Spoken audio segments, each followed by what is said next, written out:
Exercice 15 ici. Donc on a trois fonctions, on a quatre droites et on doit trouver chacune des fonctions correspond à quelle droite.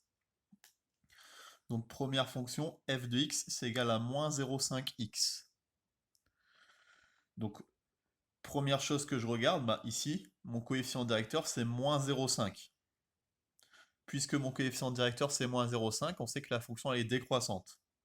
La fonction est décroissante, donc on a une courbe qui descend. On n'a plus que deux cas possibles, soit D2, soit D3. Donc pour les différencier, on voit que ici, l'ordonnée à l'origine n'est pas la même. Là, je regarde c'est quoi l'ordonnée à l'origine. Ici, j'ai juste moins 0,5x, donc j'ai rien qui va avec, donc c'est pareil que plus 0, ça. Moins 0,5x plus 0. L'ordonnée à l'origine, ici, c'est 0. Laquelle des deux, ici, a une ordonnée à l'origine égale à 0? Bah, ici. Donc c'est D3 qui correspond à F.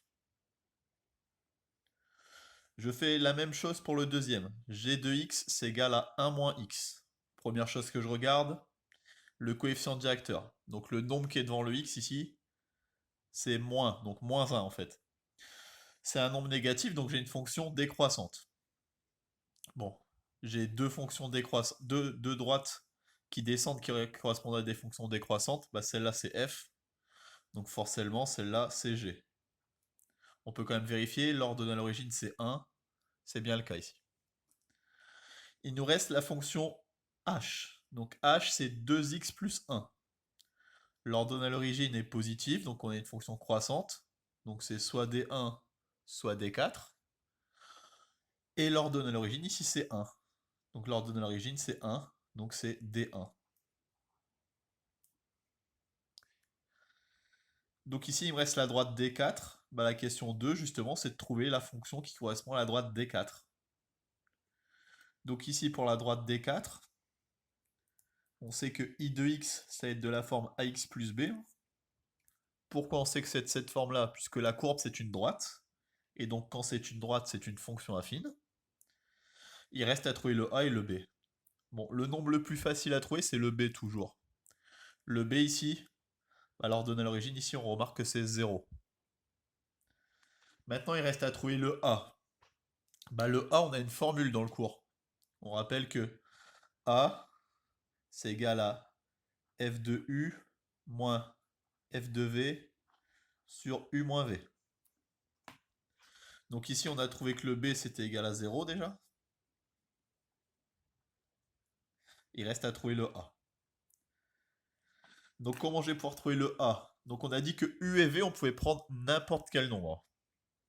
Bon bah sur notre graphique, on va essayer de trouver des nombres dont l'image tombe juste. Ok? Donc par exemple en 0, je sais que f de 0, c'est égal à 0. Est-ce que je vais prendre en 1? Bah ici, on tombe pas pile sur une graduation, donc on va pas prendre en 1. Par contre, si je prends en 2, on voit qu'ici, je tombe pile sur une graduation. Vous voyez, je tombe sur 1. Donc je sais que f de 2, c'est égal à 1. Donc maintenant que j'ai calculé ces deux-là, je vais appliquer la méthode. Donc a, c'est égal à... Donc f de 0 moins f de 2, le tout divisé par 0 moins 2. Donc je remplace 0 moins 1 sur 0 moins 2, ça fait 1 demi. Donc ici j'ai mis des f partout, mais la fonction elle s'appelle i, pardon. Enfin on l'a appelé i, parce que f c'était déjà pris. Ok, et du coup la fonction i de x, on a trouvé que c'était égal à 1 demi de x plus 0, donc plus 0, pas besoin de l'écrire.